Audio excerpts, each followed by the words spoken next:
Bonsoir. On va essayer de dire quelques mots à propos de la paracha de Vaera. Alors, on va commencer le cours puisqu'il est 7h15. Alors, la paracha de Vaera, ça commence comme ça. Vaidaber Elohim el Moshe, Vayomer elav ani Adonai. Donc Dieu parle à Moïse et il lui dit « Je suis Dieu ». On a l'impression que c'est la première fois qu'ils se rencontrent et qu'on commence une histoire nouvelle entre eux. Or, toute la semaine dernière, ils n'ont fait que se parler, pratiquement. Vaera el Abraham el Yitzhak el Yaakov. En fait, je suis apparu à Abraham, Yitzhak et Yaakov, avec le nom de Shaddai, Ushmi Hashem lo nodati lahem. Je ne me suis pas fait connaître par la... Alors, on va directement aller à l'explication de Rashi. On va dire que je leur ai expliqué pas mal de promesses, mais ils n'ont jamais pu voir leur réalisation. Et moi, je voudrais que toi, tu sois celui qui réalise en fait toutes les promesses que j'ai faites aux parents, aux patriarches. Vegam akimoti et beriti itam, la tête lahem et teres kenaan, et teres megurem asher garuba. Alors, hakimoti, est-ce que c'est un passé ou un futur? Qu'est-ce que tu dis? Vegam hakimoti et beriti. Et j'ai mis en place, alors si on dit j'ai mis en place l'alliance que j'ai fait une alliance avec eux, j'ai fait une alliance avec Abraham, Isaac et Jacob. Et cette alliance, je l'ai mise en place. Alors si on dit Vegam Hakimoti, j'ai déjà mis en place, c'est-à-dire j'ai déjà établi une alliance, ou bien Hakimoti, c'est-à-dire je suis en train de la mettre en pratique, cette alliance. De quoi il s'agit? De quelle alliance? Qu'il y ait un peuple.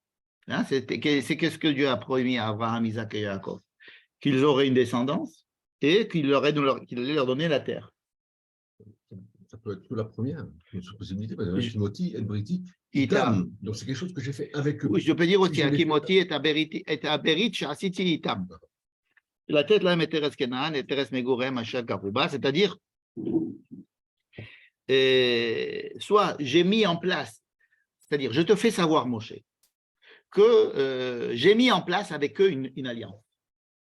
Dans ce cas-là, ça a l'air plus le pshat, le sens littéral, c'est de dire, ok, je suis le Dieu qui est déjà apparu à Abraham, Isaac et Jacob. Ça, il l'a déjà dit 4 ou 5 fois déjà dans la semaine dernière. Mais ce qu'il vient de lui dire maintenant, c'est qu'avec ses patriarches, non seulement il s'est fait connaître aux patriarches. Alors, merci pour les patriarches, mais nous, on ne te connaît pas. C'est-à-dire, les patriarches nous ont peut-être dit à nous que la nuit, au coin du feu, tu sais, nos patriarches, voici les histoires qui se sont passées avec les patriarches. Mais nous, les Juifs, là, qui sommes en Égypte, on ne sait pas, on ne sait rien. Hein. Alors, on veut bien croire à ce que tu nous racontes à ce qu'on nous raconte dans les histoires, mais on n'a pas encore vécu, on ne sait pas de quoi il s'agit exactement, puisque nous ne faisons que transmettre des croyances. Hein. C'est le cas d'ailleurs jusqu'à aujourd'hui. Hein. La plupart du temps, nous transmettons des croyances, nous transmettons des promesses, nous transmettons un savoir. Et il est rare que nous soyons en prise avec l'histoire au point de se rendre compte de ce que nous vivons en fait cette alliance. Vous allez me dire, oui, peut-être avec la création de l'État d'Israël, oui, mais pendant 2000 ans, non, ou très peu, disons. Et là, ce qu'il est en train de lui dire, c'est qu'il y a, en dehors de tout ce que tu peux comprendre, toi, Moïse, et on va rentrer dans les détails, il y a une alliance. Il y a une alliance, et qu'est-ce que ça veut dire qu'il y a une alliance? Une alliance, ça veut dire qu'il y a quelque chose qui dépasse ton comportement, mon comportement, le comportement des gens, notre compréhension. Une alliance, c'est-à-dire que ça nous transcende, c'est quelque chose qui est au-dessus de nous. Hein? C'est comme une loi qui nous oblige, toi et moi et le peuple, et donc je suis assujetti à cette alliance, et si j'agis par cette alliance, ça veut dire que j'agis de façon indépendante de toutes les contingences actuelles. Ça veut dire quoi? Ça veut dire que d'habitude, on nous dit, si quelqu'un il est méritant, on lui donne, hein, comme on a vu à la fin de la Torah, si vous êtes méritant, je vous donnerai de la pluie, votre terre donnera du blé. si vous n'êtes pas sale, votre terre ne donnera pas du blé, et je vous fais. C'est-à-dire que tout dépend de votre comportement. Or, une alliance, c'est quelque chose qui ne dépend pas du comportement, c'est quelque chose qui nous dépasse. Alors, il peut y avoir dans l'alliance des alinéas qui disent ouais, mais dans ces cas-là, mais en général, si on fait référence à une alliance, ça veut dire qu'elle n'est pas du tout, c'est pour le côté indépendant de votre mérite, inconditionnel, que l'on fait intervenir une alliance. Autrement, ce n'est pas la peine de faire intervenir l'alliance. C'est-à-dire, bon, on est dedans. Souvent des conditions. Alors, il y a des conditions dans l'alliance, mais si il l'a caché jusqu'à présent et que maintenant ça intervient, cette histoire de l'alliance, parce que jusqu'à présent, il ne lui a pas dit, il lui a rien dit à Moïse à propos de cette alliance. C'est la première fois qu'il lui annonce cette alliance. Ça veut dire qu'il y a quelque chose, il y a un niveau d'intervention qui va apparaître qui n'est pas apparu jusqu'à présent. Et c'est ça qu'on va étudier ce soir, entre autres. Vegam, Anishamati et Naakat ben Israël, et j'ai entendu le souffrance du peuple d'Israël parce qu'ils sont en esclavage en Égypte, et je me suis souvenu justement de cette alliance. Deux choses. Un, le peuple souffre. Deux, il y a une alliance. Vous allez me dire c'est la même chose, ce n'est pas la même chose du tout. Et on va voir pourquoi. Bon. Et alors, la reine, et c'est pour ça que Moïse, je te demande, toi, d'être maintenant mon interprète auprès du peuple d'Israël et auprès de Pharaon, afin que tu puisses faire sortir le peuple d'Égypte. Même deux opposés, le fait qu'il y ait une alliance et le fait que le peuple souffre. Absolument. C'est ce qu'on va voir, c'est deux opposés. Le fait que le peuple souffre et que le fait qu'il y ait une alliance, c'est deux choses qui sont, disons, de deux registres différents complètement. C'est la confusion qu'il y a en Israël aujourd'hui. Ouais. Entre est-ce que Israël, c'est par exemple, de la Shoah, voilà, ou alors est-ce qu'en soi, il y a eu une alliance qui date de l'Antiquité. Ça va être ça le problème qu'on va essayer de soulever, c'est est-ce qu'on fait l'État d'Israël parce qu'il y a eu la Shoah, donc c'est un peuple qui souffre, donc on lui donne une compensation ou bien une récompense, ça dépend sur quel plan on se place, ou disons une compensation, et donc on lui accorde, et donc on a raison de venir en Israël parce que c'est un bon moyen d'éviter l'antisémitisme, par exemple, ou en réponse à l'antisémitisme, ou la volonté, par exemple, à la base de Herzl, c'est une réponse à l'antisémitisme, Israël. Ce n'est pas tellement une réponse à une aspiration nationale de 2000 ans. Ça aussi, ça va être inclus dans la déclaration de l'indépendance d'Israël. Mais la première idée qui fait que le sionisme existe, c'est le peuple a suffisamment souffert, le peuple va, semble-t-il, encore souffrir, c'était encore avant la Shoah, et donc il faut trouver une solution à la souffrance, c'est-à-dire à l'antisémitisme. Donc ça, c'est une manière de voir les choses. Deuxième manière de voir les choses, je dis non, pas du tout. Nous avons, nous, une terre, une mission, c'est notre terre. Alors c'est vrai qu'on n'y était pas pendant longtemps, mais nous avons tout le temps voulu y revenir et nous allons de façon naturelle y revenir. Pourquoi? Pour accomplir ce pourquoi nous étions déjà à la base. C'est-à-dire ce pourquoi le peuple d'Israël existe. Donc ce sont deux visions qui sont des fois opposées, mais qui sont concomitantes aussi. Alors c'est de ça qu'il va s'agir ce soir. Donc on va commencer par poser la première question que j'ai semblé déjà poser ironiquement au début, c'est pourquoi est-ce que Dieu est en train de reparler à Moïse comme s'il n'y avait jamais parlé avant? C'est-à-dire, pourquoi il va lui renommer, lui redonner une autre mission, alors que dans toute la paracha de la semaine précédente, nous n'avons pas arrêté d'entendre Moïse et Dieu parler à ce propos justement de cette mission qui est de faire sortir le peuple d'Israël d'Égypte, n'est-ce pas? Ça s'appelle le buisson ardent. Ou comment tu l'avais appelé, toi, le petit arbuste. L'arbuste. Alors, cette histoire du buisson ardent, elle comporte 10 étapes, comme on a vu la semaine dernière avec le chidouche du Rav Weitman, qui disait que c'était presque 10 plaies d'Égypte que Dieu faisait faire passer à Moïse. 10 plaies, c'est-à-dire que 10 injonctions à Moïse et 10 refus de Moïse. Et la dernière, c'était si tu ne vas pas, je te tue ou je tue ton fils. Et donc, ton premier-né. Et donc, le premier-né, grâce à la Brit Mila qu'on a fait, on s'est sauvé de la 10e. Moïse se sauve de la 10e plaie. Comme si les 10 plaies, c'est en fait 10 révélations. Ce sont 10 stades de révélation ou 10 évolutions de l'homme, Moïse, ou du peuple, Israël, pour essayer de comprendre de quoi il s'agit. Puisque Abraham, Isaac et Jacob savaient de quoi il s'agissait. Pourquoi? Parce qu'ils étaient très intelligents. Mais le peuple, ce n'est pas pareil. Donc maintenant, il va falloir avoir une autre approche, une approche pour le peuple. Le peuple, ça veut dire pour des gens normaux, pas des élites intellectuelles ou des gens très religieux ou des gens pas religieux. C'est pour le peuple, c'est-à-dire pour tout le monde. C'est ce qui va faire d'ailleurs la spécificité de ce peuple. C'est un peuple qui est pris en tant que peuple et pas en tant qu'adepte d'une religion. C'est d'un peuple, et après, de ce peuple, on va faire ce qu'on veut. Mais c'est un peuple. C'est des gens qui sont nés dans une famille. Et comme on sait, les enfants qui naissent dans une famille n'ont pas forcément les mêmes idées que leurs parents, ni les mêmes croyances, ni les mêmes aspirations, ni les mêmes qualités spirituelles ou matérielles, etc. Donc, s'adresser à un peuple, c'est ça le problème. Donc, je répète, une seule question. Pourquoi pourquoi Dieu recommence à s'adresser à Moïse? Qu'est-ce qu'il y a de nouveau et qu'est-ce qu'il n'y avait pas avant? Et qu'est-ce qui a fait que ça peut changer pour qu'il y ait quelque chose de nouveau?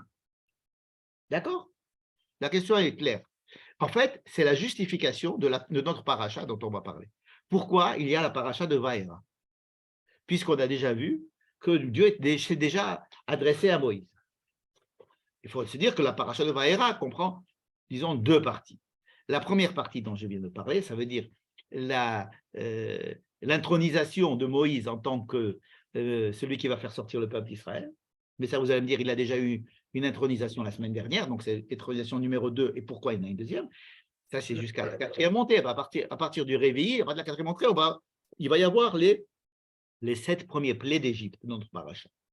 Les 7 premiers plaies d'Égypte, qui vont être, comme on l'a dit depuis le début, à l'intention du peuple d'Israël, beaucoup plus qu'à l'intention de Pharaon ou d'un quelconque chef d'administration égyptienne.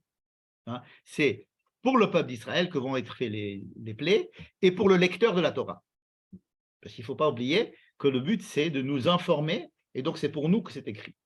C'est que si c'était uniquement pour enseigner quelque chose au peuple d'Israël, grand bien leur face. Dieu a enseigné quelque chose au peuple d'Israël. Si c'est raconté dans la Torah, c'est parce qu'il y a un intérêt à ce que nous, ça veut dire à n'importe quel juif, à n'importe quelle génération, en lisant cela, apprenne quelque chose et que c'est indispensable pour lui, pour sa formation en lui, comme faisant partie du peuple d'Israël. Donc les 10 plaies, pour qui? C'est pas pour Pharaon et c'est pas pour le peuple égyptien. C'est évident. D'ailleurs, Dieu le dit dès le début, tu vas aller essayer de convaincre Pharaon, mais sache qu'il ne va pas être convaincu parce que c'est moi qui vais refuser qu'il soit convaincu. Donc le but, ce n'est pas Pharaon. Pharaon n'est une marionnette dans l'histoire. Les Égyptiens non plus. Les Égyptiens, en fait, ils jouent le rôle du peuple frère des Hébreux qui habitent en Égypte et qui se sentent égyptiens. C'est l'Égyptien c'est mon frère égyptien qui reçoit une maca, donc moi, je dois ressentir la maca en négatif. Et dans ce sens, le but, c'est en fait pour les Juifs. Même si ça se passe au niveau des Égyptiens qui sont à côté de chez moi, le fait que moi, je vive cette situation où les Égyptiens sont frappés et que moi, je suis frappé en positif ou en négatif de ce qui se passe, c'est que l'expérience et le but ultime de cette expérience, c'est le peuple d'Israël. Cruel. On n'a pas fini avec la cruauté. Je vais proposer une cruauté encore plus grande tout à l'heure. Mais si on analyse les choses assez froidement, on se dit pourquoi est-ce que Dieu a frappé le peuple d'Égypte? Parce qu'ils ont exagéré dans leur manière bon. Ok, mais Dieu, il arrange ses histoires avec les méchants, avec les gentils, ça c'est son problème, et c'est le problème des méchants et des gentils. C'est-à-dire que si Dieu il a envie de punir quelqu'un, et que pour ça il va le punir, il le punit. En quoi est-ce que ça m'intéresse, moi, lecteur, quelques milliers d'années d'après, de savoir qu'il a puni des méchants?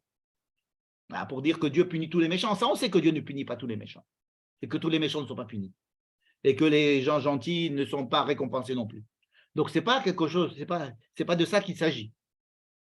Donc, il les a punis pour les raisons qui lui sont propres, mais l'expérience que l'on tire de ça, c'est qu'on a vécu une expérience où on voyait en négatif ou en positif l'action de Dieu dans le monde. Ça, c'est une chose que les Juifs de l'époque pouvaient apprendre, en tous les cas que nous, aujourd'hui, nous sommes invités à apprendre. C'est pour ça qu'on reparle encore des 10 plaies d'Égypte. Ce n'est pas pour se réjouir que des Égyptiens aient pu être punis après leur souffrance. Encore une fois, ça ne nous intéresse pas de savoir comment est-ce que Dieu règle les problèmes du gentil et de méchant. Par contre, son intervention dans l'histoire, son intervention sur les règles naturelles, ça peut nous intéresser sur le plan de la connaissance de qui on parle quand on parle de Dieu. Donc, notre paracha de Vaïra est partagée, j'aimerais bien la présenter comme 2 parties. Une première partie, on recommence à demander à Moïse d'être le messager de Dieu et le vecteur de la délivrance.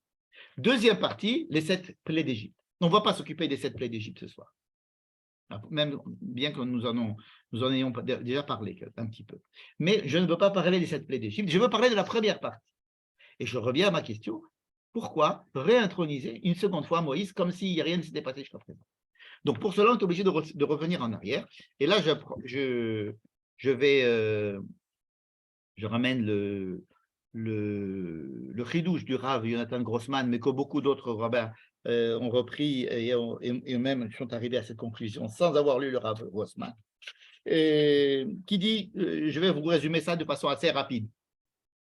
Lorsque dans le livre de Shemot, la paracha de Shemot, au chapitre 2, c'est-à-dire vraiment au début, quand il y a l'esclavage, Moïse n'est pas encore né. Il est né, mais excusez-moi, Moïse est né, mais on ne parle pas de Moïse encore. On ne parle pas de Dieu qui parle à Moïse. On parle de Dieu face à l'esclavage des Juifs en Égypte. Les Juifs sont en esclavage, ils souffrent, ils crient, Dieu les entend. Pour l'instant, Moïse est en dehors du schéma.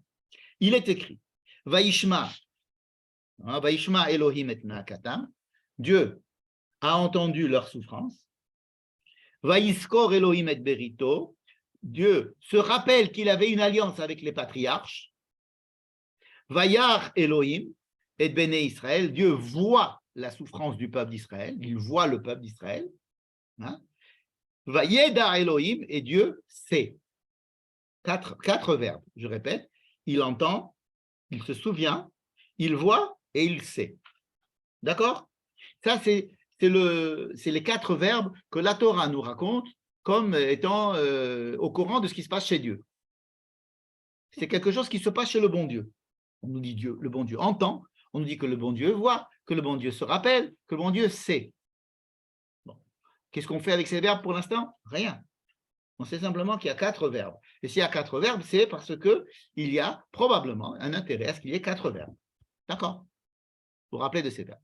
Quand Moïse est en face de Dieu et que Dieu va lui raconter à Moïse cette fois-ci, il va lui dire, voilà, je vais intervenir maintenant dans l'histoire. Pourquoi? Parce que, Vayomer Adonai, quand Dieu lui parle au buisson ardent, il lui dit, Ra'o ra'iti et oni ami, j'ai vu, vous vous rappelez? J'ai vu. Ve'et sa'akatam shamati, j'ai entendu leur cri. Ki yada'ati et mark ovav, et j'ai entendu ces douleurs. J'ai su, j'ai compris, j'ai su ces douleurs. D'accord? Et donc, je suis venu pour les sauver de là. Combien de verbes ont été employés là? 3. Le verbe j'ai vu, j'ai entendu et j'ai su. Qu'est-ce qui manque? Je me rappelle de l'alliance. Ça, il ne lui dit pas. La semaine dernière. La semaine dernière, il ne lui a pas dit ça. Il n'a pas dit je me rappelle de l'alliance. Nous, nos lecteurs de la Torah, nous savons que Dieu a entendu, qu'il a vu, qu'il a compris et qu'il se rappelle de l'alliance. Ça, c'est le texte qui nous dit. Mais quand le Dieu va s'adresser à Moïse, il ne va s'adresser à lui qu'en lui disant 3 verbes. Et les 3 verbes, qu'est-ce qu'ils disent? En fait, le peuple souffre, j'ai décidé de les sauver. Il ne lui a jamais parlé de l'alliance faite avec les patriarches. D'accord? Cela correspond tout à fait à la manière dont la Torah nous a décrit Moïse jusqu'à présent. Qu'est-ce qu'elle nous a dit de Moïse jusqu'à présent?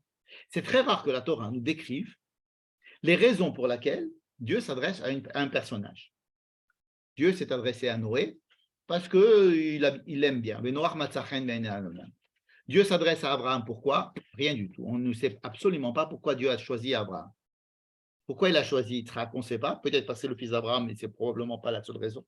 Pourquoi il s'adresse à Yaakov? On ne sait pas. Probablement parce que c'est le fils d'Isaac, mais peut-être pas seulement, etc.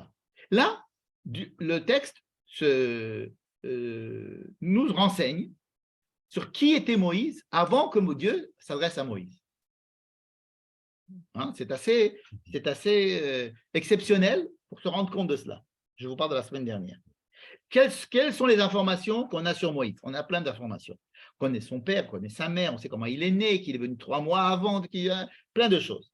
Mais entre autres, nous avons 3 petites histoires qui nous racontent son intervention à lui, c'est-à-dire Moïse, pas en tant que passif, petit bébé qui pleure dans une boîte, mais un homme qui sort et qui va aller tuer un Égyptien parce qu'il était en train de frapper un Hébreu de ses frères. Donc, il se sent un petit peu concerné par l'injustice qu'il y a et il veut surtout délivrer les pauvres qui souffrent de l'esclavage. Deuxième jour, il va pour essayer de faire de la paix entre 2 Juifs qui se battent. Et là, les 2 Juifs le remballent en lui disant hey, qui tu es toi pour commencer à nous dire ce qu'il faut faire, n'est-ce pas? Donc, vous voyez qu'on peut être israélien même en Égypte. Et à cause de ça, il est dégoûté des Juifs. Il quitte l'Égypte et il ne veut plus retourner. Parce qu'il se dit, bon, moi j'ai essayé d'aider les Juifs, et puis voilà que eux-mêmes ne veulent pas de moi. Donc, il s'en va. Il va à Midian. Là-bas, il sauve encore une fois une des filles qui sont maltraitées par des bergers. Les 2, ils sont goy. Les filles sont goy, les bergers sont goy, mais il délivre une fille des bergers. Donc, il n'est plus question de délivrer des gens parce qu'ils sont juifs ou pas juifs. C'est simplement parce que ce n'est pas juste. Ce sont des pauvres filles qui viennent puiser de l'eau. Les bergers les empêchent de puiser de l'eau. Je renvoie les bergers, j'aide les jeunes filles à puiser de l'eau. 3 petites histoires qui nous montrent un Moïse sensible à quoi? À la justice, sensible à la douleur et à la maltraitance des plus faibles et qui est là pour les délivrer. Face à ces 3 informations sur Moïse, qui ont chacune, on ne va pas rentrer dans les détails, mais chacune a son index, n'est-ce pas? Un juif, il frappe l'Égyptien par rapport aux Juifs, après il essaie entre 2 Juifs, après entre 2 goy. Il savait qu'il était juif au début? Qui? Oui, Moïse, il sait qu'il est juif. Au début, parce que quand il sort, il voit un Égyptien, il veut sortir. Le texte nous dit qu'il sort voir ses frères. Vayetse el Echav. Il sort voir ses frères. Donc, il y avait quelque chose en lui qui, malgré son éducation au palais de Pharaon, il savait qu'il était quand même hébreu. N'est-ce pas? On ne nous dit pas comment. Peut-être que sa mère lui a appris des chants, qu'elle lui a mis des... On va les savoir. On peut imaginer toutes sortes de choses pour qu'il sache qu'il était hébreu. En tous les cas, il sait qu'il est hébreu, bien qu'il soit égyptien aussi. Face à ces 3 sensibilités de Moïse, qui sont des sensibilités de quoi? On a dit d'injustice, de ne pas supporter qu'un peuple soit maltraité par un autre, n'est-ce pas? Ou que des faibles soient maltraités par des forts, et il veut aider les faibles par rapport aux forts. Face à ces 3 sensibilités de Moïse, Dieu vient s'adresser à lui avec les 3 verbes qui viennent lui dire, toi, je veux que qu'on sauve un peuple qui souffre. Il se trouve que c'est un peuple dont tu fais partie, le peuple d'Israël, et donc toi, je t'ai choisi, parce que je suis le Dieu d'Abraham, Isaac et Jacob, et ce peuple, c'est les descendants d'Abraham, Isaac et Jacob, toi aussi d'ailleurs, tu fais partie d'Abraham, Isaac et Jacob, etc. D'accord? Donc, face à cette souffrance, on va les délivrer. Et toute la semaine dernière, il n'était question que de délivrer un peuple parce qu'il souffre. C'est clair? Cette semaine, Dieu décide de lui annoncer qu'il y a quelque chose de totalement supplémentaire. Je ne veux pas sauver ce peuple uniquement parce qu'il souffre, aussi parce qu'il souffre. Mais va escor et beriti. Il y a quelque chose de supplémentaire. Sache que même s'ils ne souffraient pas, même si ce n'étaient pas eux les gentils, même si, peu importe, il y a quelque chose qui ne dépend pas de leur mérite, ni des conditions actuelles, mais qui dépend de l'histoire, de quelque chose qui a été programmé en amont, qui doit se réaliser en aval et nous sommes que dans un passage. Et ça, Moïse n'était peut-être pas capable de l'écouter plus tôt. On va essayer de voir pourquoi il n'était pas capable de l'écouter. Alors, qu'est-ce qui s'est passé entre-temps? Qu'est-ce qui s'est passé entre-temps? Pourquoi est-ce que Dieu ne le fait pas tout d'un coup à Moïse? Pourquoi il lui donne d'abord les trois, en lui disant on va les sauver parce qu'il faut sauver les gens qui souffrent? Et pourquoi il attend maintenant la paracha de Vaïra? Parce il s'est dit, bon, ils vont avoir une nouvelle paracha, on va leur donner un Dvar Torah à faire à la synagogue, alors on va rappeler Moïse et on va lui faire poser des questions. Qu'est-ce qui s'est passé la semaine dernière? Enfin, qu'est-ce qui s'est passé dans la paracha de la semaine dernière? Qui puisse justifier, que la première mission ait échoué, parce que ça, il faut savoir qu'elle a échoué, la première mission. Et deuxièmement, qu'est-ce qui a évolué chez Moïse pour qu'il puisse maintenant être capable de recevoir le deuxième pan de sa mission. C'est clair jusqu'à présent. Alors, il s'est passé, la semaine dernière, il s'est passé quoi? Il s'est passé qu'il y a eu un grand échec. Ils vont chez Moïse, Moïse a dit d'accord, on va chez Pharaon. On va chez Pharaon, on lui parle comme on lui parle. Pharaon lui dit ça va pas, non? On va leur augmenter le rendement du travail. Et donc les Juifs, qu'est-ce qu'ils font? Enfin, les Juifs, c'est pas les Hébreux. Les Hébreux, ils s'énervent contre qui? Contre Moïse. Ils s'énervent énormément contre Moïse. Et ils l'accusent pratiquement de vouloir les tuer. Les phrases qu'ils disent à Moïse sont les mêmes, ils utilisent les mêmes mots que les deux Hébreux ont utilisés quand ils ont remballé Moïse. T'es très rêve Léorgène. Qu'est-ce que toi, tu es un chauffette? Et deuxièmement, tu es venu à cause de toi pour nous tu vas aller Léorgénie à ta Omer, est-ce que tu vas me tuer? Les deux verbes, chauffette et Léorgénie, ils sont utilisés justement à la fin de la paracha. Ça veut dire que Moïse, il a subi un échec cuisant après qu'il ait refusé 10 fois, etc., et que Dieu lui dit, allez maintenant, vas-y. Il va chez Pharaon. Non seulement Pharaon refuse de les faire sortir, mais en plus, l'esclavage devient insupportable. Et les Juifs se plaignent à Moïse. Qu'est-ce que Moïse devrait faire dans ces cas-là? Si Moïse est resté le même Moïse qu'on connaît depuis le début de la paracha de Shemot, on sait très bien ce qu'il fait Moïse dans ces cas-là. Quand il va sauver des Juifs, et que les Juifs, ils lui disent « Qui tu es toi? Et à cause de toi, on va mourir », il se sauve. Ça, c'était écrit. Ce n'est pas un midrash. Donc là, il se passe la même chose. Il va essayer de les sauver, et ils lui disent « Qui tu es toi pour venir nous changer nos habitudes? À cause de toi, on va nous tuer. Tu as mis une épée dans les mains de Pharaon pour nous tuer maintenant, n'est-ce pas? Qu'est-ce que doit faire le même Moïse qui, au début, on nous a décrit ce qu'il a fait. Il se sauve, il va à Midian. Or là, qu'est-ce qu'il fait? Je suis à la fin de la paracha de la semaine dernière. Il va chez Dieu et il lui dit, mais ça ne va pas? Tu m'as envoyé pour un truc qui ne marche pas. Non seulement ça ne marche pas, mais en plus, c'est pire. Et en plus quoi? Tu n'as pas délivré le peuple. Ah, Moïse s'inquiète maintenant de délivrer le peuple. C'est-à-dire, au lieu de se sauver de sa mission, il s'identifie tellement à la souffrance du peuple. Maintenant, c'est plus le même Moïse qu'au début. Vous voyez qu'il y a une évolution chez Moïse.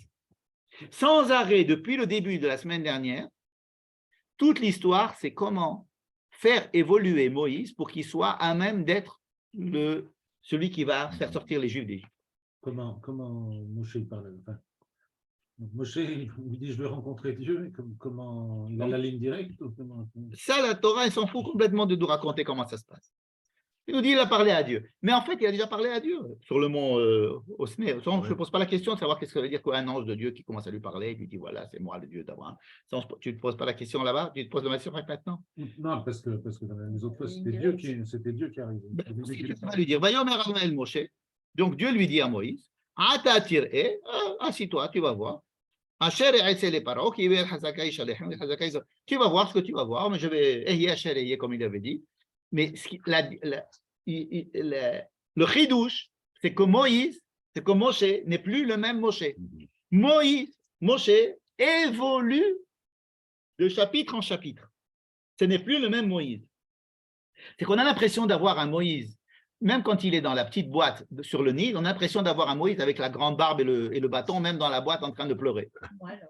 Hein? Comme c'est Moshe Rabbeinu. C'est-à-dire que la maman de Moshe, elle le voit, il est né, on dit « Ah, c'est Moshe Rabbeinu ». Non, pas du tout, c'est pas Moshe Rabbeinu. C'est un petit bébé. Et après, ça va être un Égyptien, habillé en Égyptien. Donc, il faut pas… Donc, avant qu'il devienne Moshe Rabbeinu, il va falloir qu'il y ait une évolution énorme. Et on nous raconte cette évolution. Pourquoi est-ce qu'on nous raconte cette évolution? Parce que nous avons besoin, nous aussi, de savoir que dans notre identification au peuple juif, on peut aussi subir ce genre d'évolution. On peut très bien être au niveau de Moshe sortant, voir ses frères, et ne pas encore être au stade de Moshe recevant la nouvelle intronisation de la paracha Vaïra. Nous avons nous-mêmes, au point de vue individuel, puisque Moïse, sur le plan individuel, va évoluer, et bien, le peuple va aussi évoluer. Et à cause de ces évolutions, la Torah a besoin de raconter ces évolutions. Et ici, on nous raconte l'évolution de Moïse. Un Moïse qui, quand il lui dit le peuple de Juifs, ce sont des gens qui ne veulent pas de Torah, il dit qu'ils n'ont qu'à moi, je m'en fous, je m'en vais. Hein? Et quand on le convainc de revenir, il pourrait très bien dire bon, ok, je m'en vais. Écoute, tu m'as demandé de venir, ton truc, ça ne marche pas, je m'en vais. Il ne dit pas je m'en vais, il prend la défense du peuple juif face à Dieu. Et là, il commence à devenir intéressant pour Dieu.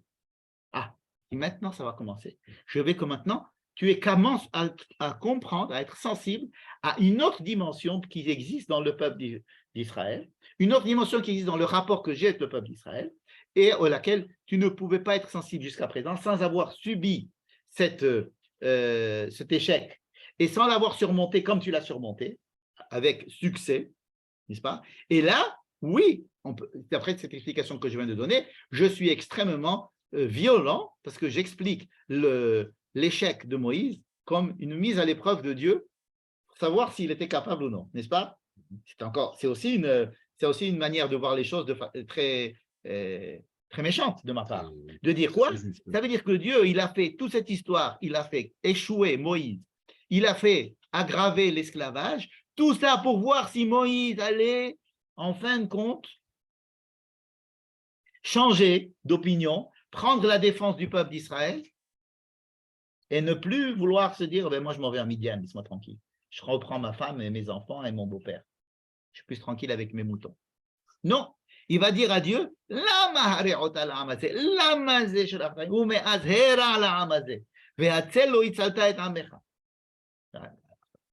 ah bon, alors Moïse il commence maintenant à avoir une empathie, il se sent un peu plus impliqué et il se sent encore plus juif et il se dit maintenant je veux bien aider le peuple juif bien qu'il m'insulte, bien qu'il me remballe.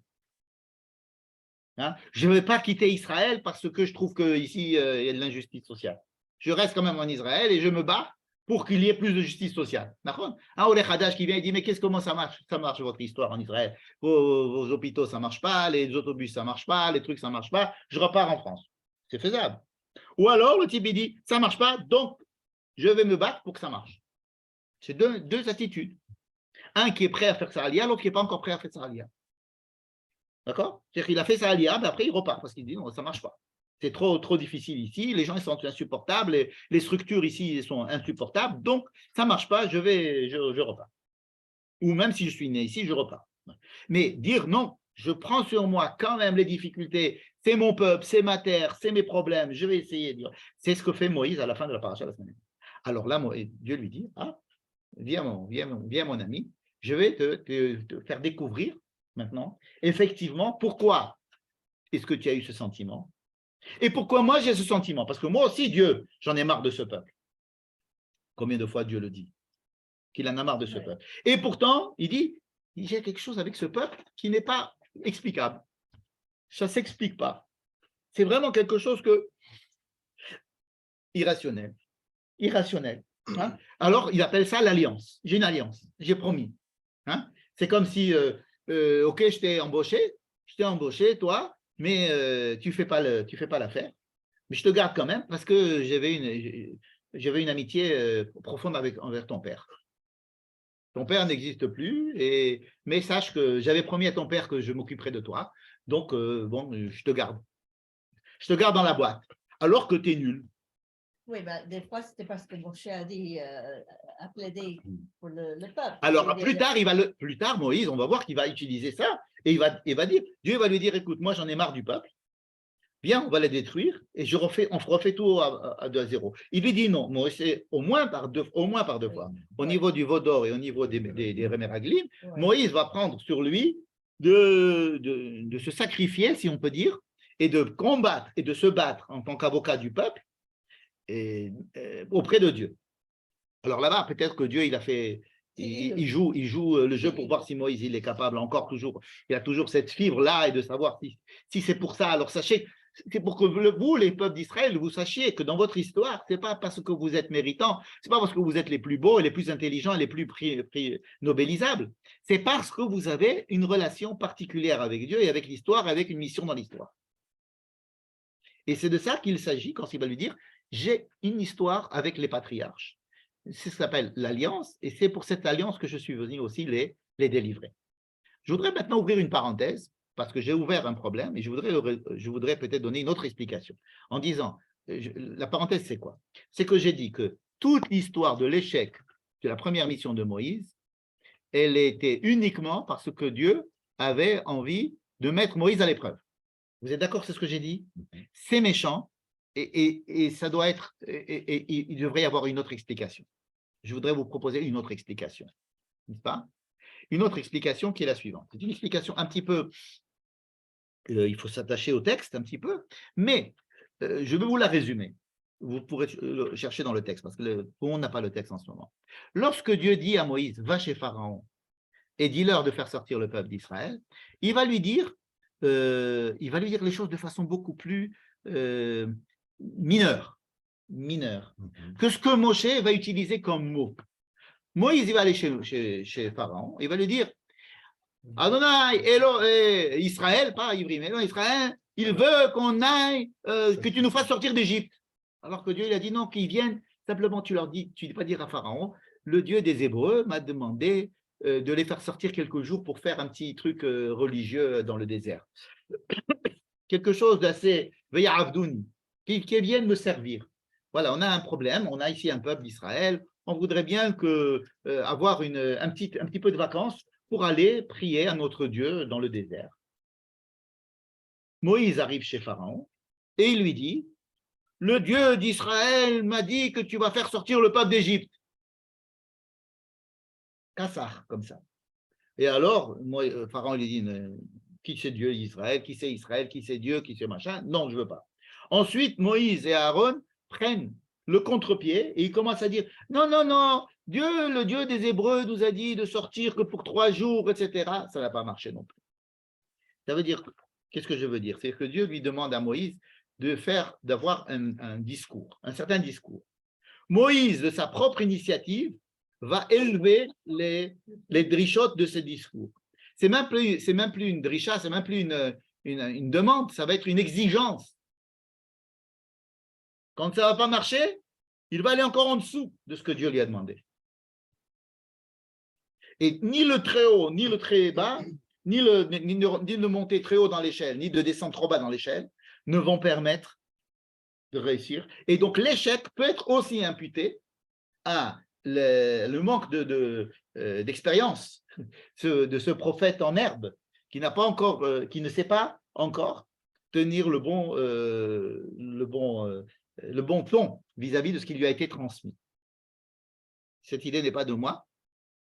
J'ai oublié le nom du rabbin qui l'a énoncé et j'ai trouvé extrêmement intéressante.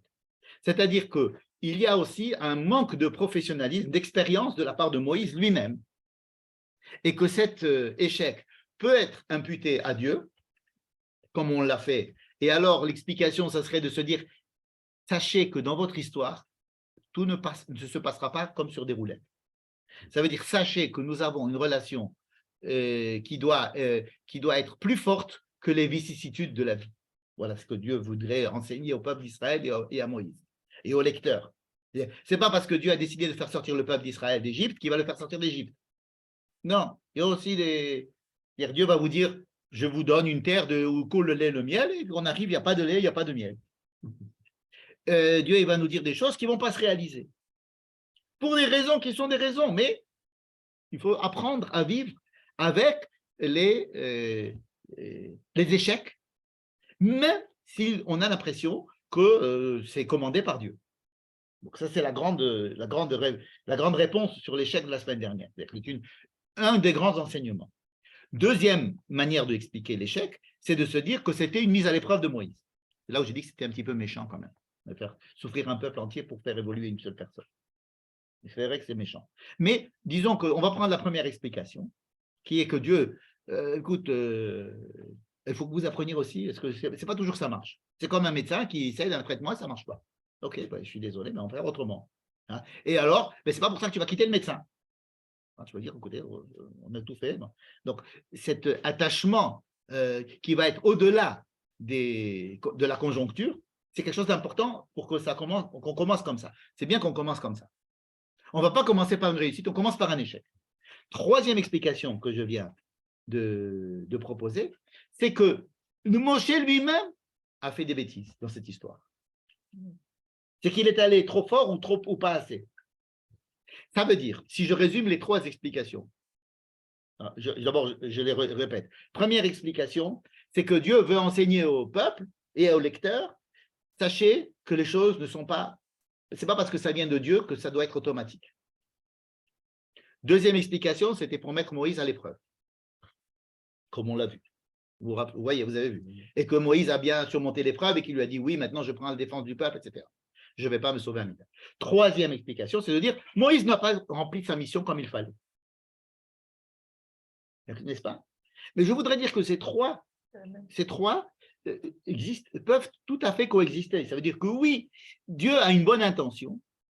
Il se trouve que les moyens mis en œuvre n'étaient pas les bons, ou bien qu'il y a eu des erreurs dans la manière de mettre en place ce programme.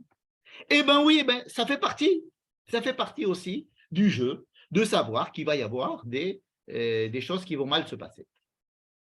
Et on va apprendre des choses, et même malgré le fait qu'il y ait des échecs, ces échecs on va pouvoir en tirer profit dans le fait que Moïse maintenant va être un Moïse capable de recevoir une parole beaucoup plus complète qui est celle de l'Alliance. Est-ce que je suis clair dans cette manière d'expliquer l'échec, les raisons de l'échec, hein? C'est possible que l'échec n'était peut-être pas prévu par Dieu, que ce soit un échec. C'est prévu puisqu'il voulait dire, comme dit. Ah non, ça c'était les 10, c'est fait avec non, les 10, ce que j'ai appelé les 10 étapes de faire évoluer Moïse, ça c'était avant. Une fois que Moïse a accepté les 10 étapes et qu'il y a eu la Brit Mila de son fils, Moïse va chez Pharaon avec Aaron. Ils lui disent, voilà le message et ça ne se passe pas bien et l'esclavage se renforce. Et alors, on se demande pourquoi. Nous lecteurs, moi je me rappelle encore, c'est une frustration que j'avais quand j'étais enfant et que j'avais lu ce texte pour la première fois à l'école et je me disais, mais pourquoi? Mais pourquoi ça n'a pas marché? Le bon Dieu, c'est le bon Dieu. Moïse, c'est Moïse. Il lui dit, fais-le, ça n'a pas marché. Qu'est-ce qui se passe? Et la seule réponse que Dieu a, et Moïse qui vient et qui dit, mais pourquoi ça n'a pas marché? Et il lui dit, ouais, tu verras. Tu vas voir. Ça va marcher. Mais pourquoi ça n'a pas marché? Ça ne lui dit pas. Je savais qu'il n'était pas capable encore. Alors, Non, toi, tu dis, Moïse, alors trois explications. Une, il dit, Moïse, il a fait des bêtises. Et ça, je viens de dire, on peut trouver des bêtises dans la manière de Moïse qui n'a pas transmis le message de façon adéquate. Il l'a transmis de façon super agressive ou sous-dimensionnée. Dans les deux cas, ça n'a pas marché. Donc, ça veut dire que, écoute, moi, Dieu, je te demande de faire un truc, tu l'as mal fait, il faut en tirer les conséquences. Mais tu peux dire aussi que Dieu aurait pu aussi faire les choses que ça marche. En tous les cas, ça n'a pas marché. Et Dieu lui dit, sache assumer que oui, des fois, ça ne marche pas. Non seulement ça, il va lui dire, ta réaction vis-à-vis de l'échec m'intéresse énormément. Et grâce à ça, je vais avoir notre paracha de Vaera, qui va consister en quoi? En te dire qu'il y a quelque chose qui est au-dessus des raisons objectives pour lesquelles il va falloir faire sortir le peuple d'Israël, à savoir qu'il souffre. D'accord? Et ces deux choses sont, on nous parle de la même chose, si vous voulez.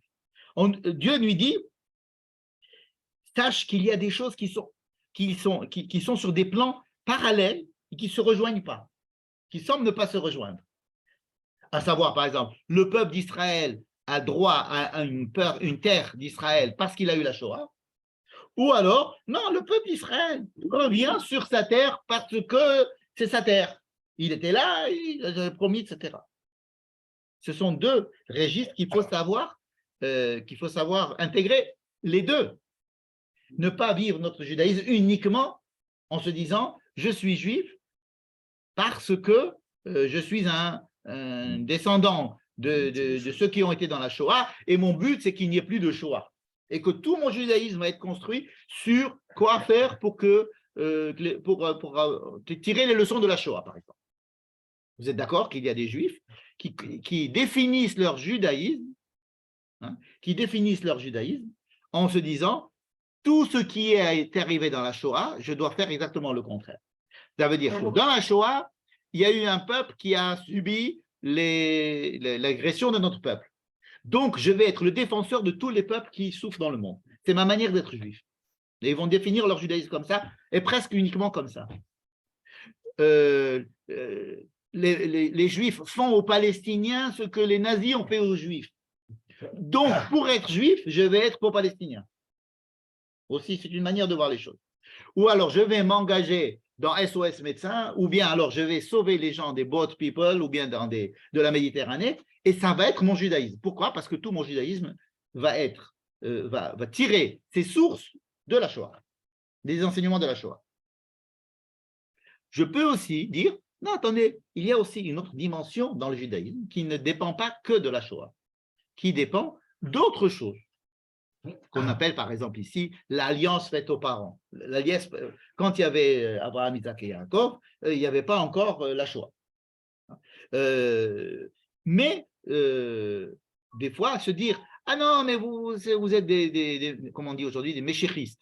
Vous êtes des méchéristes. Hein. Si on commence à parler, il faut essayer de garder uniquement le côté, on a Israël parce qu'il y a eu la Shoah, on a eu Israël parce qu'il y avait l'antisémitisme, affaire Dreyfus, donc solution au peuple juif, un point c'est tout. La paracha de Vaera, elle dit, c'est très bien, c'est très très bien tout ça, mais ça n'est pas, c'est pas suffisant. C'est pas que sur ça quand je vais faire, c'est pas pour ça seulement que je vais sortir le peuple. Et donc notre paracha arrive comme après avoir bien étudié le premier niveau, Moïse, avec ses 3 histoires, était capable de faire sortir et d'être sensible à la souffrance d'un peuple par rapport à un autre. À lui, on va donner la mission de faire sortir un peuple de la souffrance d'un autre. Et on va voir, mais tu vois que des fois, ça ne marche pas, ça. Et des fois, ça ne marche pas. Et qu'est-ce qu'on fait? Qu'est-ce qu'on fait quand l'injustice continue à exister? Que j'essaye quand même de sauver des gens et que je n'arrive pas à les sauver. Alors, il y a une autre dimension. Il faut croire, il faut être en relation avec une autre dimension, ce qui s'appelle le Brit Avot. On va appeler le Srout Avot. On va appeler quelque chose qui va te transcender, qui ne va pas dépendre de ce qui se passe aujourd'hui. Et donc, notre paracha, notre Vaera, ça va être, si vous voulez, une 11e plaie sur Moïse. Il a déjà eu 10 plaies. Enfin, j'ai appelé ça 10 plaies, 10 évolutions. Hein. Et là, il va avoir une autre évolution. C'est l'évolution de quoi? C'est l'évolution qui vient après qu'il soit arrivé au 10e degré et qu'il y a eu quand même un échec. Qu'est-ce qu'on fait après l'échec? Ah, je vais te donner, c'était si vous voulez, une 11e épreuve à Moïse. Eh bien, ça correspond, à mon avis, à la traversée de la mer Rouge. C'est-à-dire après les 10 plaies d'Égypte. Hein, j'ai dit 10 10 étapes doit passer Moïse pour évoluer, pour devenir Moïse. N'est-ce pas? Donc, 10 étapes vont passer le peuple d'Israël avec les 10 plaies pour pouvoir sortir d'Égypte. C'est-à-dire de sortir de quoi? D'un esclavage à la liberté. N'est-ce pas? Mais le peuple d'Israël, il va avoir une 11e plaie. Enfin, il va avoir une 11e étape qu'on appelle la traversée de la mer. Rappelez que dans la Haggadah, on dit que dans la mer, il s'est passé quelque chose 5 fois plus important que ce qui s'est passé dans toutes les plaies d'Égypte. Vous connaissez, vous avez déjà fait les comptes là-bas. Si en Égypte, ils avaient eu 10 plaies, alors là, ils ont 50 plaies. Ça veut dire que ce que le peuple d'Israël va découvrir dans la traversée de la mer est 5 fois plus important que ce qui s'est passé, tout ce qu'ils ont pu découvrir dans les 10 plaies. Qu'est-ce qu'ils ont découvert dans les 10 plaies? Et qu'on peut être libre des lois, des contingences humaines, sociales et naturelles, etc. Mais qu'est-ce qui s'est passé dans la traversée de la mer? C'est ce que passe en ce moment Moïse dans cette étape-là, la 11e étape de Moïse, si j'ose dire. Vous voyez de quoi je peux parler quand je dis la 11e étape de Moïse? C'est quoi cette 11e étape? C'est de découvrir qu'il y a un échec, que tout ce qu'on a fait jusqu'à présent, il y a eu un échec, et c'est ce qui s'est passé dans la mer. On est coincé, il y a le peuple, il y a Pharaon qui revient avec toute ses grandes armées. C'est Dieu qui l'a amené. Et il les amène devant une mer, et donc il n'y a plus rien. Et c'est à ce moment-là, il dit, alors à quoi ça a servi les 10 plaies? À quoi ça sert qu'on soit sorti d'Égypte, qu'on ait fait tout ce chemin? Si c'est maintenant, on va être détruit par Pharaon au bord de la mer. Il y a d'un côté la mer, d'un côté Pharaon, et Pharaon va nous... Et ce qui se passe, c'est que Dieu va dire, il y a quelque chose d'autre. Ça veut dire cette émouna, c'est la première fois qu'il y a le mot émouna. Émouna, ça veut dire qu'ils ont... Vayaminu Badonai Moshe Avdo. C'est quelque chose qui n'avait pas existé jusqu'à présent. Et c'est quoi cette émouna? C'est-à-dire cette découverte d'un autre registre, d'un autre Meimad, que Moïse maintenant est en train de découvrir en lui, et que Dieu va lui découvrir qu'il y a effectivement un autre Meimad. C'est la promesse faite au Avon. Je ne comprends pas le parallèle que tu fais. Alors, je répète, avec la traversée de la mer Rouge.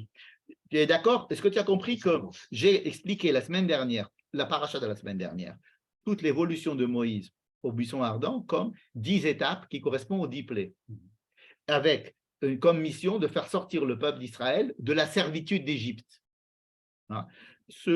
Pourquoi les 10 plaies ont servi. Les 10 plaies ont servi à faire sortir le peuple d'Israël d'Égypte. Très bien. Donc, on a fait sortir. Maintenant, ce qui s'est passé après que le peuple d'Israël soit sorti d'Égypte, c'est que Dieu a voulu il a voulu créer un échec de cette sortie d'Égypte. Il a créé un échec. Qu'est-ce qu'il a fait Dieu? Il les a mis dans un cul-de-sac avec la mer devant et des Égyptiens derrière.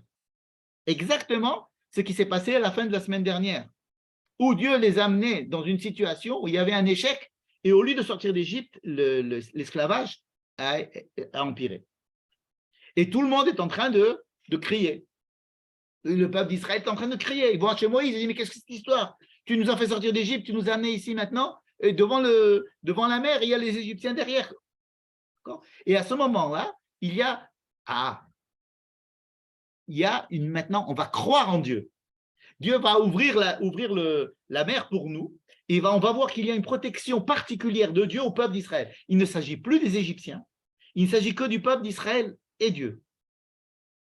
Alors, il y a un nuage qui vient, qui va les protéger, la mer de ce côté, on va découvrir que le peuple d'Israël, il a une situation à part dans les lois de la nature. C'est ça que le fait qu'après les Égyptiens vont être engloutis, c'est une deuxième étape, c'est autre chose. Mais dans la première étape, ce qui se passe vraiment en gros dans la Kriyat Yam-Souf, c'est que le peuple d'Israël va découvrir, on dit qu'une servante a découvert plus que tous les prophètes auraient pu, même Ézéchiel, tout ce qu'il a vu dans Maaser Merkava. Qu'est-ce qu'ils ont découvert? Ils ont découvert que le peuple d'Israël avait une relation particulière avec Dieu, le créateur du monde. C'était plus du tout un peuple qui était maltraité par un autre qu'il fallait sauver, c'était qu'il y avait une relation entre Dieu et le peuple d'Israël qui transcendait les lois de la nature, les lois de toutes les lois historiques. Alors, c'est la découverte. C'est là où ils ont dit Adonai Yimloch Leolam Vaed. Ils ont dit Ze'eli ve'anveu. Ils ont vu qu'est-ce que c'était Dieu. Cette chose-là, cette dimension, ce n'est pas une dimension qui fait partie de de la raison pour laquelle on va faire sortir un peuple qui souffre. C'est autre chose. C'est un peuple c'est Dieu qui a fabriqué un peuple qui a une relation particulière, il a une mission particulière dans l'histoire par rapport aux autres peuples, et c'est quelque chose qui n'a rien à voir avec le fait qu'il souffre ou qu'il ne souffre pas. C'est cette dimension qui est en train d'être dévoilée à Moïse, en lui disant, ok, laisse tomber cette histoire qu'on va les faire sortir d'Égypte. Maintenant, tu vois bien qu'il y a autre chose aussi qui existe. C'est une relation qui est entre moi et les parents de ce peuple qui sont morts, hein, et qui fait que je vais avoir une relation avec ce peuple qui n'est pas dépendante de leur mérite ni des conjonctures. Et Moïse a découvert ça, puisqu'il a commencé à se dire, bien que ce peuple m'insulte et ne m'élit pas contre son roi, et que non seulement ça, mais il m'accuse de tous ces maux, je vais quand même me battre auprès de Dieu pour le sauver. Ah, donc tu as compris, tu as cette fibre-là, Moïse. Tu as acquis cette fibre-là, c'est à toi, c'est à cette fibre-là que je vais faire découvrir cette quatrième dimension dont le texte nous avait parlé avant et qui maintenant va être dévoilée, à savoir Vaeskor et Beriti. Vaeskor et Beriti. Cette dimension-là, je prétends que c'est la quatrième dimension qui va être dévoilée au moment de la 11e plaie, si vous voulez, c'est-à-dire au moment de la traversée de la mer. Cet ultime passage. Alors, vous savez que le passage de la mer est considéré comme étant un fait historique, mais qui préfigure la fin des temps. Ça veut dire qu'à ce moment, c'est quand on aura bien conscience de ce qui se passe dans la traversée de la mer, alors ce sera la fin des temps. On n'en a pas encore bien pris conscience. C'est pour ça qu'il y a écrit « Az Yashir Moshe Uvnei Israël ». Alors chanteront comme si ça n'a pas encore eu lieu. Parce que c'est pour ça que c'est au 7e jour de Pessah qu'on le fait, à savoir à la fin les 7 jours de Pessah sont le symbole de l'histoire en général. Donc le fait que ça se passe le 7e jour de Pessah préfigure la fin de l'histoire. Il n'y a qu'à la fin de l'histoire. Ça veut dire que nous savons le fait que nous fassions encore Pessah et que le soir du Seder, on continue à parler des 10 plaies. Et qu'on soit obligé de lire encore ces parachiotes qui nous parlent de l'évolution de Moïse et l'évolution du peuple et des 10 plaies, ça veut dire que nous-mêmes, nous avons un problème avec ça encore. Qu'on ne sommes pas encore, nous, conscients de toutes les dimensions de ce que ça veut dire que notre appartenance au peuple juif. Et qu'est-ce que c'est que ce peuple juif? Non, le peuple juif n'est pas simplement le peuple qui subit l'antisémitisme et qu'il faut sauver les autres nations. Un point, c'est tout. Non, ce n'est pas de point, c'est tout. C'est vrai que c'est très important, mais ça n'est pas la seule raison de l'existence du peuple d'Israël et de l'histoire d'Israël. Et ce n'est pas la seule raison de l'existence de l'État d'Israël, de sauver un peuple de l'antisémitisme. Alors c'est vrai que c'est un bon moyen d'expliquer aux gens et de leur faire vivre cette chose-là de façon expérimentale. Qu'est-ce que tu as? Écoute, en Éthiopie, on tue tout le monde, donc je suis venu ici me sauver. Donc, j'ai appris que j'étais juif. Ici, où il y a des juifs qui sauvent des juifs. Donc, je viens ici pour me sauver parce qu'il y a la guerre avec le Soudan. Ou il y a la perestroïka, donc j'essaie de me sauver. Je me rappelle que je suis juif, donc j'ai le droit d'avoir un visa, donc je viens.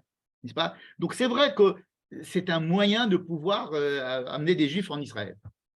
Hein, il y a la Shoah, donc on va mettre des bateaux et on va les amener. Voilà, okay. Maintenant, on va leur dire, écoutez, maintenant, bienvenue. Okay. Et merci beaucoup aux Nations Unies parce que vous avez eu de la peine pour nous pour la Shoah, donc vous nous avez donné un État. Mais ce n'était que des alibis. Et de la même manière que la sortie d'Égypte est un alibi pour faire évoluer cette expérience de liberté, ça c'est sûr, de souffrance et donc de délivrance, mais surtout d'une relation particulière que le Créateur et celui qui écrit l'histoire et pour qui l'histoire a une importance, a inscrit ce peuple juif parce qu'il a une fonction, il a un but qui transcende le fait de simplement sortir d'Égypte. Il y a avec les Avot d'autres dimensions, qui est celle de faire sortir un peuple qui souffre. Et donc toi, Moïse, qui a compris j'étais apte à faire sortir le peuple d'Israël parce qu'il souffrait, donc c'est pour ça que j'ai eu la paracha de Shemot. Maintenant que tu as compris que ce n'était pas tout, je vais te donner maintenant la deuxième raison pour laquelle je fais sortir ce peuple, qui est, ce peuple-là, c'est un peuple qui a une relation particulière avec moi, que toi tu viens de découvrir, que eux aussi vont bientôt découvrir. Quand ils vont sortir d'Égypte, ils ne vont pas se rendre compte entièrement de qui est Dieu encore. Ils ne le sauront peut-être qu'après la traversée de la mer. Le but étant, dit dans notre paracha, qu'ils connaissent, qu'ils sachent. Vida'atem ki ani Adonai Elohechem. Je voudrais que vous compreniez, que vous sachiez, que ça soit une évidence pour vous, cette yédia, cette connaissance-là. Cette yédia-là, ils ne l'auront qu'à la fin de l'histoire vraiment. Tout ce temps-là, les peuples juifs, il doit subir des expériences qui vont le balloter et il ne va pas très bien comprendre ce qui lui arrive. Mais ça va le façonner pour qu'il arrive à comprendre cette chose-là. J'ai entendu aujourd'hui Manito qui disait le peuple juif, ce n'est pas un peuple élu, il a cité Chouraki, ils étaient souvent en ballottage. Ils sont en ballottage, ils ne sont pas élus encore, absolument. Eux-mêmes, ils sont en ballottage. Ouais. Ils sont en ballottage, on se ballotte nous-mêmes dans notre identité. Même en Israël, le ballottage qui existe entre toutes les tensions qu'il peut y avoir, c'est parce que nous avons encore pas tout à fait compris la chose. Donc, si nous lisons ces parachiotes, c'est parce qu'elles continuent à nous concerner. Il n'y a pas que Moïse qu'on doit éduquer. Il n'y a pas que le peuple d'Israël qu'on doit éduquer. Il y a tous les lecteurs de la Torah que l'on doit éduquer. C'est pour ça que ces parachiotes existent. N'est-ce pas? Et on n'a pas encore commencé les diplés, mais on en a parlé un petit peu. Donc, si vous voulez, cette deuxième intronisation de Moïse, c'est une deuxième étape qui, à mon avis, correspondra à la traversée de la mer Rouge pour le peuple d'Israël, après qu'il ait passé les 10 premières étapes, qui sont les étapes des diplés que le peuple a passées en Égypte, et qui devraient faire découvrir qu'il y a une Brit Avot et que ça fait partie de la Vaeskor et Beriti, c'est à partir de la Zechira. Et c'est pour ça que nous avons, par exemple, Rosh Hashanah, qui est un retour vers Dieu et remise à niveau de l'identité d'Israël, parce que c'est le Yom HaZikaron, et qu'on doit se remettre un petit peu devant Dieu, parce qu'on se dit, attendez, mais je ne suis pas en Égypte, je vais très très bien. Donc qu'est-ce que Dieu attend de moi? Ah ben oui, justement, on ne voulait pas simplement que tu sortes d'Égypte, on veut aussi que tu sortes de tous les Égyptes, dans tous les domaines, mais aussi que tu saches qu'il y a un contenu à ton élection ou à ton choix ou au fait qu'on t'a délivré d'Égypte, parce qu'on veut que tu agisses et que tu fasses autre chose que simplement être celui qui était en esclavage et qui doit sortir de la servitude. D'accord? Ouais. Donc, la paracha de Vaera, c'est Shemot, point 2. Si vous voulez, c'est le buisson ardent, point 2. C'est upgrader Moïse pour devoir upgrader aussi le message qu'on doit apporter à Israël. Vous n'allez pas être simplement vous n'êtes pas simplement des Nitzolei Shoah, vous avez aussi à l'intérieur de vous une identité et un message qui est beaucoup plus profond et beaucoup plus universel et supra-historique auquel vous devez vous rattacher en plus du fait d'être une Nitzolei Shoah et d'être Ozrim Me'agalout et de sauver de l'antisémitisme et de gagner des guerres contre les ennemis. Le but, ce n'est pas de gagner des guerres contre les ennemis, ce sont des moyens de gagner des guerres contre les ennemis. Après, il faut savoir qu'il y a un but, n'est-ce pas? Alors, c'est vrai que si on n'est pas conscient du but, alors on voudrait se limiter à gagner les guerres. Le but, c'est pas…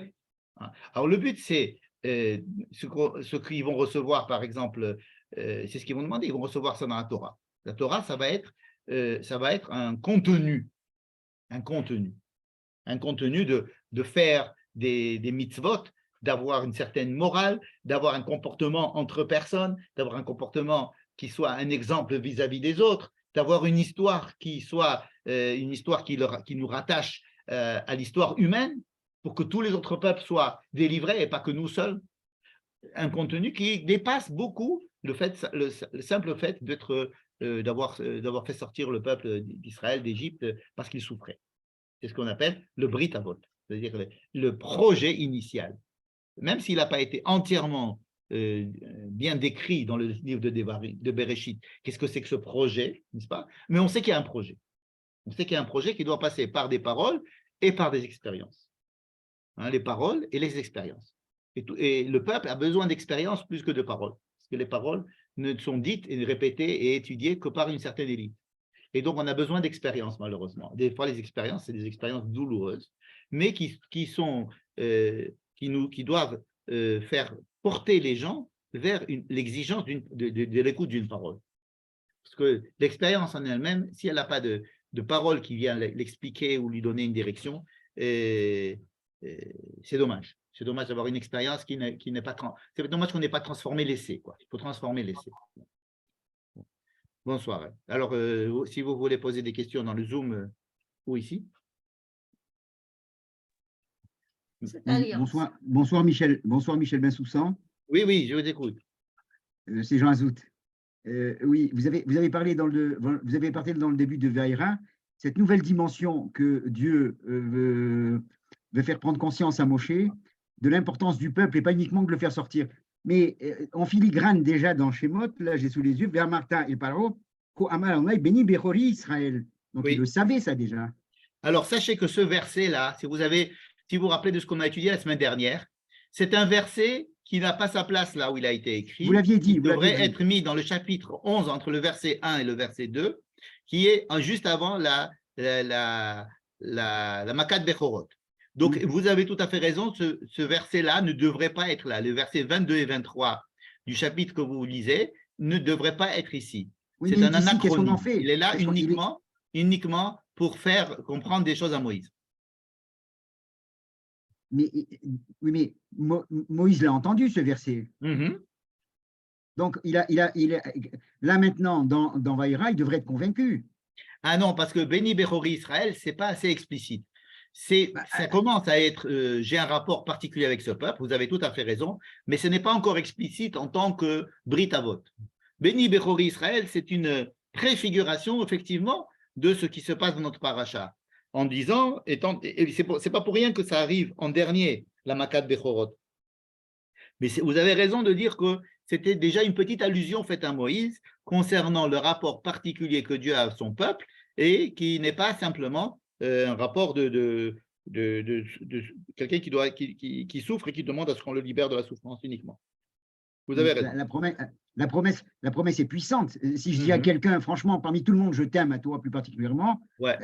C'est pas neutre. C'était puissant. C'était un message que Moïse, vous savez, on dit qu'il y a dans la 10e plaie, dans Makat Bechorot, déjà les prémices de Kiryat Yamsouf. Donc, ce que vous dites là est effectivement judicieux. Bon, ok, merci. C'est tout le dernier. Non, que cette alliance et cet attachement spécial au peuple juif et cet engagement au peuple juif, c'est aussi un engagement au monde. Oui. C'est-à-dire que le peuple juif est engagé. Oui. J'ai besoin il faut que vous soyez là parce que je suis engagée à ce monde-là. Et je suis tout à fait d'accord avec toi. Dieu est le Dieu du monde, de tous les êtres humains. Le peuple juif est un moyen de faire passer son message à tout le monde. Et donc, dans ce sens, le peuple d'Israël a une mission, si tu veux, universelle, déclarée par Dieu déjà depuis le début. Mamlechet Kohanim vegoy kadosh. C'est évident. Tout à fait. Bien. Dans l'évolution de Moshe, on voit que Moshe ne fuit pas, mais il n'est pas arrivé à un stade où… Enfin, c'est Dieu qui vient lui dire il y a une brique. Ce n'est pas Moshe qui a découvert qu'il y a une brique. Non, Moïse, qu'est-ce qu'il a fait Moïse, il est allé chez Dieu, au lieu de se sauver, et il lui a dit, pourquoi c'est ça qui prouve que Moïse est apte à recevoir l'information du Brit.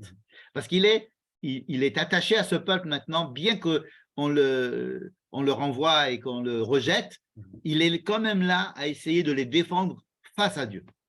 C'est ça son mérite. Et c'est pour ça que Dieu va se dévoiler à lui comme il se dévoile dans la partie de Vaïra. D'accord? Parfait. Merci beaucoup. Bonne soirée.